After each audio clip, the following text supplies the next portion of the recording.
-71 degree குளிர். மூச்சே பனியாக உறையும். வண்டிகள் என்றால் மீண்டும் ஓடாது. ஆனால் இங்கே மனிதர்கள் வாழ்கிறார்கள். இது பூமியிலேயே மிக குளிரான குடியிருக்கும் ஊர். இந்த ஊர் ரஷ்யாவின் கிழக்கு பகுதியில் சைபீரியா என்னும் பனிநிலத்தில் இருக்கிறது. சுற்றிலும் மலைகள், கடல் அருகில் இல்லை. அதனால் குளிர்காற்று இந்த இடத்திலேயே சிக்கிக்கொள்கிறது. ஒரு காலத்தில் இங்கு பதிவான குளிர் -71 டிகிரி. இந்த அளவு குளிரில் மனிதன் வாழ முடியாது என்று நாம் நினைப்போம். ஆனால் இங்கே அது சாதாரணம். இங்கே வண்டிகளை ஒருபோதும் நிறுத்த மாட்டார்கள். இயந்திரம் நின்றால் அது மீண்டும் இயங்காது. கைபேசிகள் சில நிமிடங்களில் மூடிக்கொள்கின்றன. கண்ணாடிகள் முகத்தோடு உறைகின்றன. குழாய்களில் தண்ணீர் ஓடாது.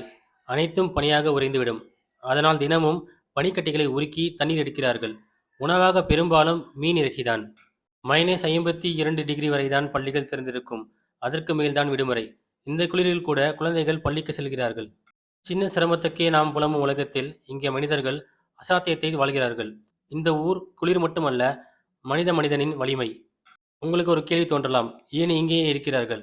ஏன் இவர்கள் போகவில்லை? ஏனெனில் இது அவர்களின் வீடு. முன்னோர்கள் வாழ்ந்த நிலம். பண்பாடு, அடையாளம் இந்த குளிரை விட அவை வலிமையானவை. இந்த மாதிரி உண்மை கதைகள் உங்களுக்கு பிடித்திருந்தால் இந்த காணொளியை பகிருங்கள். நன்றி, வணக்கம்.